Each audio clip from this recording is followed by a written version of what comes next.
Hello and welcome to Tuesday's Daily Rundown with me, Ashleigh Talbot. It's our first show on Channel 7, so thanks for retuning your TV sets. Tonight on the programme, we'll have a guest interview with the makers of a new play and a chat about the big stories of the day, including more on the Panama Papers, Britain's support for human rights and issues with public transport. But to get us started, it's time to introduce tonight's guests. Chartered accountant Stephen Lindsay, who is a regular on the blue banquette of pleasant discussion. Evening. And making her first appearance on the show tonight, comedian Gaye Jones. Welcome. Hello. Hello. Nice to meet you both. So don't forget, you can also get involved with the programme at home by tweeting us at The Daily Rundown. Time now for the first news story. Labour leader Jeremy Corbyn has demanded an independent investigation into the tax affairs of Britons linked to the Panama leaks, including Mr David Cameron's family. The Prime Minister subsequently denied getting any personal benefit from an offshore fund run by his father after details emerged in the Panama Papers leak, and said that the Prime Minister said that he will back a HMRC investigation into the leaks. Now, as the story remains in the headlines for a second day, Icelandic Prime Minister Sigmundur Gunnlaugsson has announced his resignation after the papers leaked from law firm Mossack Fonseca showed he owned an offshore company with his wife without declaring the interest to Parliament, and was accused of concealing millions of dollars worth of assets.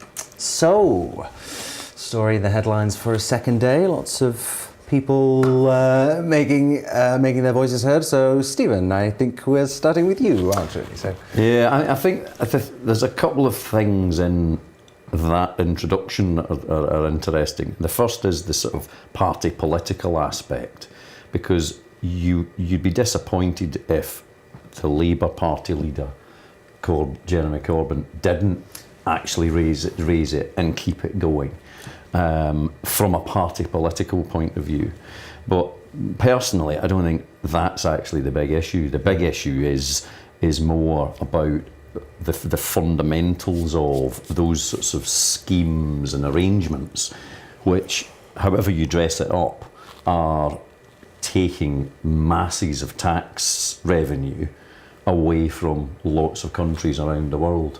And it just, increasingly people are just saying it's not right and we're not having it. So do something about it.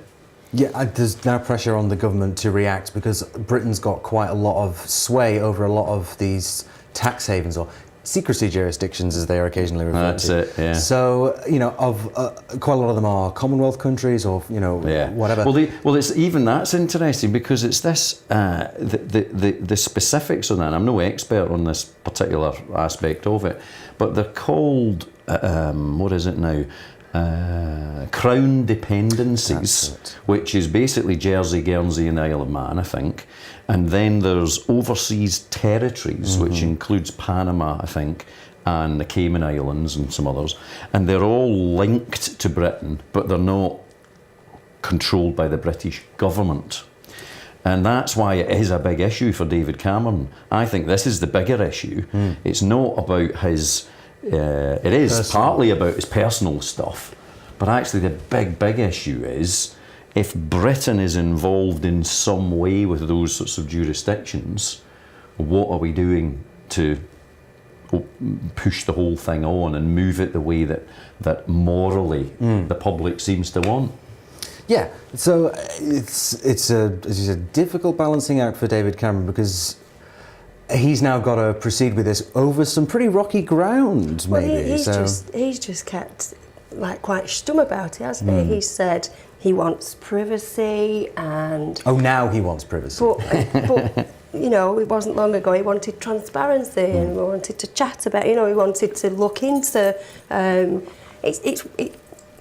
I think it really stinks. I think if he's sort of saying, "Oh, it's nothing to do with me. I haven't benefited."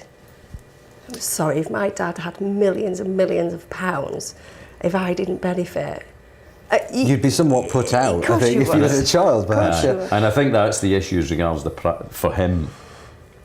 It's right for him to say that it's not directly him. If you compare him to the Icelandic Prime Minister, who I can't remember the name of, but you were great at it. that one. Sigmund Ergun Laugs. Look Well at that. done. I'm still not trying it. Still not trying it. I watch far too much of those criminal dramas, so everybody's, a Scandinavian. Yeah, but in Iceland, so none of us are, I would imagine none of us are very happy about it. I'm not very happy about it. I would imagine that's the general consensus in the UK. And we go, we're very unhappy about it. That's just very annoying. Let's have a chat about it. In Iceland, they've all protested. Yes. They've all really made their voices heard, and he's resigned. No, I get that, but that's the difference, you see, because I think it's the case that the Icelandic Prime Minister, whose name I'm still not going to attempt, he personally had the overseas trusts and schemes and whatever. And where Cameron's right is, I think, I'm sure, as far as we know, he personally doesn't. Yeah, he said, it's not me. Correct. It could be his wife. We don't know. It could, you know what I mean?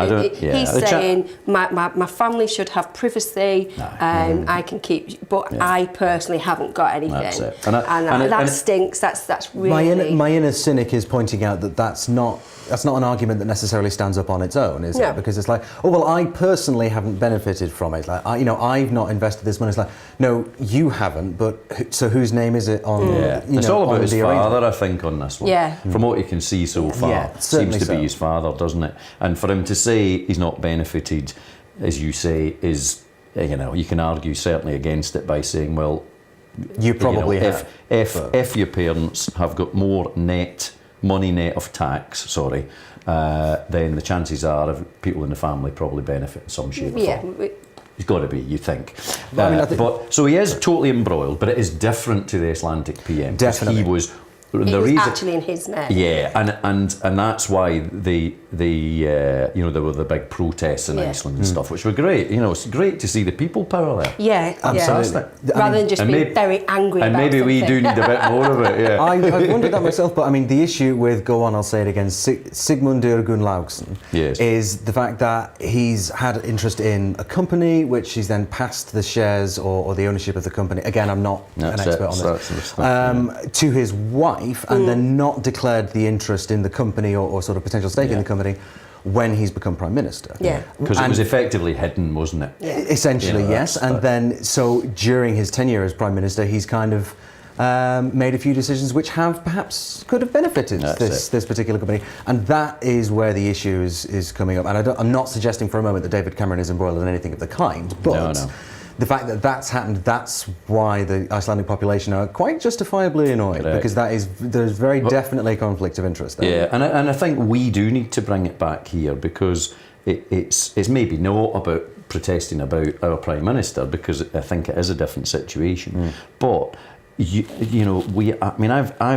in that, not the tax world, but I'm a chartered accountant by profession.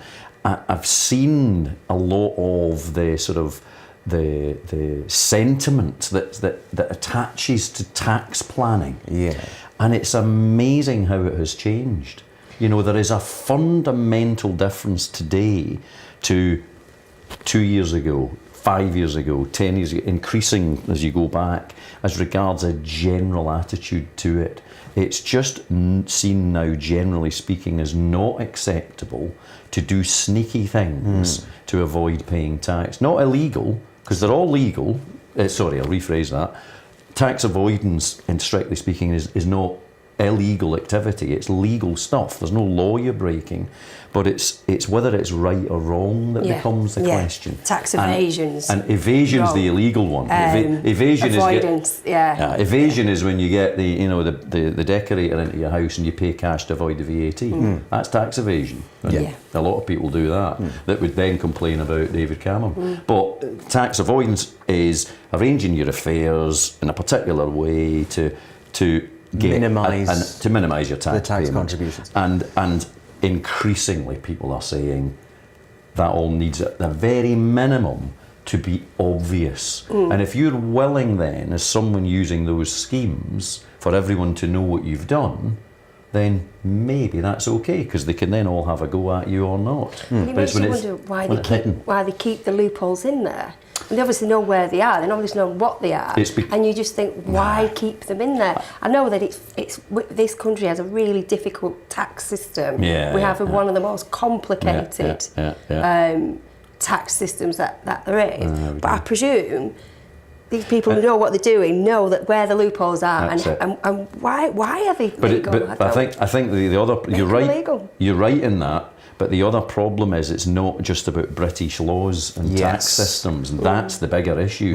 It's an international thing. So the good news is that organisations, I think, like the OECD, which is all sort of major industrialised countries, I think, are trying to push this whole sort of change in the tax approach forward worldwide, or as worldwide as they can make it. And you know, what we need are organisations like the EU to be absolutely on that sort of stuff. You know, it needs international organisations putting the pressure on, and Britain then to play its part in that. With all of our... As well. Yeah, with all of our crown dependencies and overseas territories, where a lot of this stuff's being administered. That's it. And that's just quickly before we have to go to a break. Obviously, I think a question has been raised previously with David Cameron about, is it time to sort of impose home rule, as it were, on some of these territories and sort of bring in the British tax system? I mean, what are your thoughts on that, either of you? So I don't. Do you mean impose British rule on them? Essentially, I don't think you can. I think you'd have to go the other way and cut the ties with Britain. I see. And leave them. And maybe that's, you know, the thing to do. But you know, there'd be uproar, obviously, because I think the Falkland Islands is one of these. It's not from a tax point of view, but the Falkland Islands is one of these overseas dependencies. As soon as you mention the Falkland Islands, there's a whole different set of considerations. Which we'll have to leave for another day, because it's time for a quick break now. But the three of us will be back in just a few minutes for some more chat on the Daily Rundown. So don't go anywhere.